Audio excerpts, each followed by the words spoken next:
गंगा दशहरा 2025 मंदाकिनी पैसुनी नदी चित्रकूट की देखिए किस हालत में है। हम महसूस करते हैं जब नदियाँ अस्वस्थ होंगी, मर जाएंगी तो जीवन कैसे चलेगा। आज सभी जगह पर्यावरण दिवस कहीं ना कहीं फ़ोटो लगा करके ऑफिसों में या कहीं अच्छे सेमिनार मना किए जा रहे हैं, लेकिन सवाल इस बात का है कि नदी जो हमारे चित्रकूट की जलधाराएं थी, माता अनसुईया ने जिस तरह से इसको अवतरित किया था, आज देख लीजिए कि ये जो वनस्पति है इसको ये गंदे पानी की वनस्पति है और ये वनस्पति और इसके साथ प्लास्टिक आप देख रहे हैं। और ये कहाँ पर है? ये जहाँ चित्रकूट नगर पालिका पीने का पानी जो है यहाँ से पूरे करवी को आपूर्ति करती है। सवाल जो मैं खड़ा कर रहा हूँ वो समझने के देखिए और मैं दिखाने की कोशिश कर रहा हूँ। इस भूभाग में इस भूभाग में हमारी तरफ इस भूभाग में आप देख रहे हैं यह नदी सत्याग्रह लगातार 11 फरवरी से चल रहा है। उसका केवल एक ही मकसद था, वो मकसद था कि नदी को के शरीर को कैसे बचाया जाए। और ये नगर पालिका पहले ऐसे लंबा बहाव क्षेत्र में घाट बना रही थी, लेकिन बहुत प्रयास के बाद जब पैरवी की गई कि साहब नदी का शरीर नहीं बचेगा, जल धरोहर का शरीर नहीं बचेगा तो कैसे नदियाँ सरवाइव होंगी। वैसे ही हमने मार दिया है नदी को पूरी तरीके से। माता अनसुईया ने भागीरथी प्रयास से किस तरीके से इस जलधारा को अवतरित किया था। पैसुनी कामतानाथ से निकली है, सरयू को हमने मार दिया।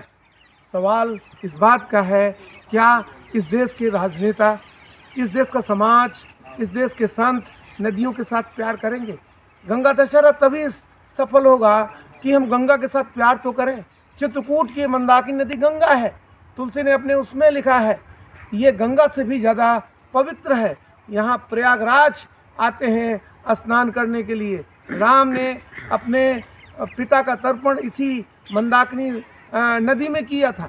तो मैं निवेदन करता हूँ पर्यावरण दिवस में कि ये जो हालात हैं, इसी हालात में आप देखें कि ये जो घाट बना और घाट जो बन करके आगे किस तरीके से रोक दिया गया कि उधर घाट आगे नहीं बढ़ेगा। ये सवाल ये है कि घाटों ने निश्चित तौर पे नदियों की कंक्रीटों ने नदियों की हत्या की है। और मैं मानता हूँ कि अगर नदियों को बचाना है तो सबसे पहले हमें नदियों के किनारे कंक्रीट को कम से कम देखना पड़ेगा। और पर्यावरण दिवस में हमारा सबका एक ही संकल्प होना चाहिए कि जो नदी बिरादरी का सत्याग्रह यहाँ चल रहा है, उस सत्याग्रह को हम आगे कैसे बनाएं। हम जितने चित्रकूट की जल धरोहरें हैं उनके शरीर को कैसे बचाएं। समाज, संत, सरकार, जितने लोग उनको संवेदनशील कैसे बनाएं। हम उन लोगों को संवेदनशील कैसे बनाएं जो नदियों के साथ लगातार हिंसा कर रहे हैं, वायलेंस कर रहे हैं। और सरकार की प्राथमिकताओं में मुझे लगता अभी तक नदी नहीं है, क्योंकि नदी का सीमांकन, इस नदी का सीमांकन चाहे पैसुनी हो, चाहे सरयू जलधारा हो और चाहे मंदाकिनी हो, इनका सीमांकन आज तक सरकार करने में डर रही है, भयभीत है। और मुझे लगता है ये भय समाप्त करना पड़ेगा। इसलिए आने वाली पीढ़ी को हमें पानी देना है, जलवायु हमें बचा के रखनी है। जलवायु को हम नहीं बचा पाए तो निश्चित तौर पर संकट बड़ा है।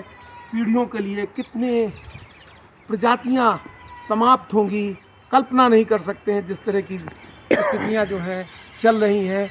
तो मैं निवेदन करता हूँ गंगा दशहरा के दिन में कि हम सब लोग अपने ऑफिसों से निकलें, नदियों के किनारे जाएं, नदियों को जानें, जलधरों को जानें और अपने जल स्रोतों को जानें।